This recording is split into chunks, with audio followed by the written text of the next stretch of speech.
इधर पाकिस्तान से आई सीमा हैदर ने न्यूज 18 से हुई एक्सक्लूसिव बातचीत में कई विवादों पर सफाई दी। सीमा हैदर पर पाकिस्तानी जासूस होने के आरोप लगे थे, यहां तक कि उनके भाई और चाचा के पाकिस्तानी फौज में होने की बात भी सामने आई थी। सीमा ने अपने परिवार के पाकिस्तानी फौज से कनेक्शन पर सफाई दी। आपके भाई और चाचा पाकिस्तान आर्मी में, ये आपने बात छिपाई? सर जहाँ मुझे बोलना था मैंने वहाँ सच ही बोला, ठीक है सर। और रही बात, चाचा मेरे पैदा होने से पहले थे, और जो भैया हैं जब हमारी बात होती तब वो मजदूरी पे जाते थे, इनको भी पता है। वो 12वीं पढ़े थे कराची में, किसी के लिए कराची में क्या पूरे पाकिस्तान में ड्यूटी 6 लाख 12 लाख के अलावा सरकारी जॉब नहीं मिलती सर। एक ये फौज की ड्यूटी है जो कद और बाडी के कारण सबको मिलती है। तो अभी 2022 के बिल्कुल एंड मेरे अब्बू की डेथ होने से 2 महीने पहले ही वो हुए थे, तो उससे मेरा कोई संबंध नहीं सर। मैं शादीशुदा थी, मैं अलग थी उन सब।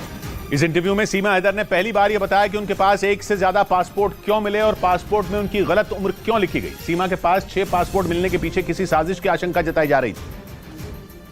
तो कितने पासपोर्ट? अब कई गलत 4 2 कैसे बनवाए आपने? इतने क्यों बनवाए? इतने क्यों मतलब मेरे तो पासपोर्ट सब 4 बच्चों के, एक मेरा है 5। पहला पासपोर्ट नेपाल एम्बेसी से जांच की जाए, पहला पासपोर्ट मैंने सीमा नाम, सिर्फ सीमा था ना, ऊपर कुछ ना पीछे ना आगे कुछ नहीं, सिर्फ सीमा था। वो अभी पड़ा है यहाँ पे। तो वो मतलब नेपालियों ने कहा कि सीमा नाम पे मतलब नहीं लग रहा आपका पासपोर्ट, ये वापस कर देगा। बच्चों के वीज़े लग गए, सिर्फ एक मेरा नहीं लगा था। अच्छा। तो यही का वजह थी कि मैंने दोबारा पासपोर्ट बनवाया सर। इसके पीछे कोई राज नहीं, कोई चीज़ नहीं। मेरे दोनों पासपोर्ट मेरे पास थे। मेरे अगर दिल में दाग होती, कार्ड में उम्र पे सवाल उठ रहे हैं। ये आम तौर है सर पाकिस्तान में, हर किसी के। अब मेरी बड़ी बहन की देखो, उसकी भी कम है, छोटी बहन उसकी भी कम है, भैया की भी कम, हर ये आम तौर पे चलता रहता है, क्योंकि बड़ी एज लिखवाते हैं, फिर बंदा बड़ा दिखता है। वहीं सीमा ने इस बात से साफ इनकार किया कि उनकी और गुलाम हैदर की लव मैरिज हुई थी। इससे पहले यह दावा किया जा रहा था कि सीमा को पहली बार प्यार नहीं हुआ, बल्कि गुलाम हैदर के साथ उनकी पहली शादी भी लव मैरिज थी। वो देते थे शुरू में, मुझे बिल्कुल देते थे सर, पर हमारी प्यार की शादी नहीं थी। इस मजबूरी को मोहब्बत ना कहा जाए सर, मैंने पहले भी कह दिया था। तो उनका कहना है कि वो प्यार की शादी? बिल्कुल, वो तो हर चीज़ कह रहे हैं, हर चीज़ को उल्टा। जिस तरह पाकिस्तान के लोग नफरत जाहिर कर रहे हैं मेरे पर, गलत यहाँ के लोगों के दिमाग में गंदगी भर रहे हैं, क्या वो सच हो सकता है सर? एक लड़की कह रही सीमा के हज़ारों दोस्त थे, क्या ये सच हो सकता है सर? एक औरत के हज़ारों दोस्त बन सकते हैं सर?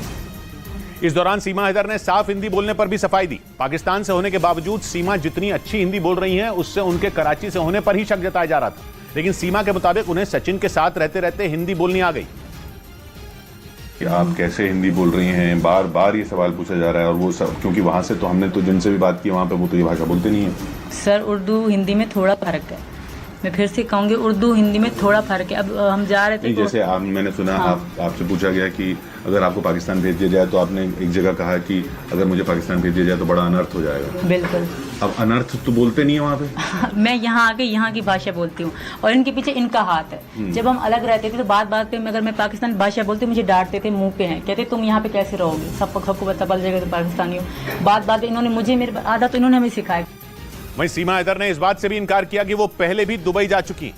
कुछ लोगों ने दावा किया था कि सीमा न केवल दुबई जा चुकी हैं, बल्कि वो दुबई के बार में डांसर भी रह चुकी। ये कहा गया कि आप दुबई पहले भी जाती रहती थी, कभी भी नहीं आप डांस करती थी वहाँ पे। कभी जिंदगी में सर मैंने सिंध से बाहर कदम ही नहीं रखा। डायरेक्ट आई इनसे मिलने पहली बार, दूसरी बार भी इनके पास ही आई। कभी जिंदगी में सिंध के बाहर मैंने कदम भी नहीं रखा। वहीं सीमा के बारे में पाकिस्तान के एक यूट्यूबर ने दावा किया था कि वो केवल वर्ल्ड कप देखने के लिए भारत आई हैं और वर्ल्ड कप खत्म होते ही पाकिस्तान लौट जाएंगी। लेकिन सीमा ने इस तरह की बातों को पूरी तरह बेबुनियाद बताया। एक यूट्यूबर वहां से पाकिस्तान से कह रहे हैं कि साहब आप तो वर्ल्ड कप की वजह से आई हैं। ये झूठ है, बकवास है। अगर ऐसा होता तो मैं डायरेक्ट दुबई चली जाती, बस वैसे आ जाती, बच्चों को क्यों ले आती। सचिन आपको इसलिए पसंद है क्योंकि उनका नाम सचिन तेंदुलकर सर? बिल्कुल, मुझे विराट कोहली पसंद है सर। सचिन तेंदुलकर तो पसंद नहीं, विराट कोहली मेरा फेवरेट है। उनका लुक, उनकी खेल मुझे बहुत पसंद है। पूरे पाकिस्तान को विराट कोहली पसंद है। मतलब वर्ल्ड कप के बाद वापस जाने का कोई प्लान नहीं? बिल्कुल, मेरा जीना मरना यहाँ होगा। ये एक दिन दुनिया मानेगी जब मैं यहीं मरूंगी, यहीं जीऊंगी, ऐसा कुछ भी नहीं है। और सचिन तेंदुलकर मुझे बिल्कुल फेवरेट नहीं, मेरा विराट कोहली फेवरेट है। इस दौरान सीमा की बोली को लेकर उठ रहे सवालों का जवाब देने के लिए सीमा ने सिंधी बोलकर भी दिखाई। पाकिस्तान के कुछ लोगों का इल्जाम था कि सीमा सिंध के खैरपुर की नहीं, जिसकी वजह से उनकी भाषा को माना जा रहा था। आप कराची में रहती थी ना? नहीं, मेरा बचपन खैरपुर मीरस गांव में गुजरा है। मैं शादी के बाद कराची आई हूँ। जी सर। पर हो चंदन की तव्हांजी बोली जेका है सिंधी, हाँ। वो खैरपुर वारी कौन है? खैरपुर में सिंधी ॻाल्हाई वेंदो आहे। पर तव्हांजी बोली तव्हांजी ॿोली जेका आहे कराची वारी वधीक थी लॻे। कराची असां मुंहिंजे मामे जो घर कराची में हुयो, असांजो अच वञु हूंदो, मुंहिंजी अम्मी बि अॻु में आई, वरी असांजो अच वञु हूंदो, 2 महीना रहियासीं ॻोठु वापसि। मुसलसल कराची में शादी खां पोइ मां रही आहियां सर। लेकिन सूत्रों के मुताबिक खुफिया एजेंसियों ने सीमा हैदर पर भारत में दाखिल होने के लिए बॉर्डर पर तैनात जवानों को हनी ट्रैप में फंसाने का शक जताया। पुलिस एफआईआर के मुताबिक 13 मई को सीमा अपने बच्चों के साथ पाकिस्तान से नेपाल होते हुए भारत में घुसी थी। उनका दावा है कि दिल्ली के पास ग्रेटर नोएडा के रहने वाले सचिन मीणा के लिए वो भारत आई, लेकिन खुफिया एजेंसियों को उन पर जरा भी भरोसा नहीं। सूत्रों का कहना है कि खुफिया एजेंसी को शक है कि सीमा हैदर ने बॉर्डर पार करने के लिए वहां तैनात सशस्त्र सीमा बल के जवानों को हनी ट्रैप में फंसाया था, क्योंकि बिना वीजा के नेपाल के रास्ते भारत में दाखिल होना आसान नहीं। इसीलिए खुफिया एजेंसियां सीमा के सोशल मीडिया अकाउंट भी खंगालने में जुट गईं। पुलिस सूत्रों का दावा है कि सचिन से पहले सीमा सोशल मीडिया के जरिए भारत में रहने वाले कई लोगों के संपर्क में थी, जिनमें ज्यादातर लोग दिल्ली एनसीआर के रहने वाले थे। सूत्र बताते हैं कि पूछताछ में यह भी पता चला कि सीमा के सोशल मीडिया अकाउंट से भारतीय सेना के कुछ जवानों को भी फ्रेंड रिक्वेस्ट भेजी गई थी। और पुलिस सूत्रों का दावा है कि सीमा हैदर मरियम खान नाम से फर्जी अकाउंट बनाकर ऑनलाइन गेम पबजी खेलती थी ताकि उनकी असली पहचान सामने ना आ सके। जबकि सीमा हैदर का दावा है कि 2019 में पबजी के जरिए ही उनकी पहचान सचिन मीणा से हुई थी और फिर थोड़े दिनों की दोस्ती के बाद दोनों को एक दूसरे से प्यार हो गया। खुफिया एजेंसियों के सूत्रों के मुताबिक सीमा हैदर ने ऑनलाइन गेम पबजी पर मरियम खान नाम से फर्जी अकाउंट बनाया था। सूत्र बताते हैं कि पूछताछ के दौरान सीमा ने दलील दी कि उन्हें डर था कि पाकिस्तान में उनकी पहचान उजागर होने पर उनके साथ बुरा बर्ताव होगा और इसीलिए उन्होंने अपनी पहचान छिपाने के लिए दूसरे नाम से अकाउंट बनाया। जांच में यह भी पता चला कि सीमा रात 9 बजे के बाद देर रात तक पबजी पर एक्टिव रहती थी। सीमा का दावा है कि उसी दौरान उनकी मुलाकात पबजी पर सचिन से हुई थी। हालांकि खुफिया एजेंसियों के सूत्रों के मुताबिक एजेंसियों को उनकी बातों पर यकीन नहीं। इस बीच पाकिस्तान से आई सीमा हैदर के दावों की पड़ताल के दौरान न्यूज 18 की टीम को यह जानकारी मिली कि सीमा हैदर और सचिन शादी करके नेपाल में ही बसना चाहते थे। उनकी इस प्लानिंग से पर्दा तब उठा जब न्यूज 18 की टीम नेपाल की राजधानी काठमांडू में मौजूद न्यू विनायक होटल पहुंची, क्योंकि पुलिस की एफआईआर के मुताबिक 10 मार्च को सीमा और सचिन इसी होटल में करीब 7 दिन तक रुके थे।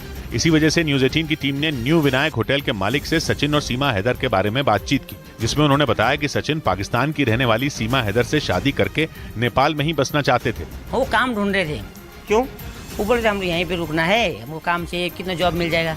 होटल के मालिक का यह भी दावा है कि सचिन ने काठमांडू में नौकरी ढूंढने की भी कोशिश की थी ताकि वो सीमा से शादी कर वहीं रुक सकें। उनका यह भी दावा है कि नौकरी नहीं मिलने पर सचिन ने उनके होटल में काम करने की इच्छा जताई थी। और तो और न्यूज 18 की पड़ताल के दौरान पाकिस्तान से आई सीमा हैदर और सचिन मीणा के नेपाल के पशुपतिनाथ मंदिर में शादी करने का दावा भी झूठा निकला, जबकि मीडिया के कैमरों के सामने सीमा ने कई बार यह दावा किया कि वो सचिन के साथ नेपाल के पशुपतिनाथ मंदिर में हिंदू रीति रिवाज से शादी कर चुकी हैं।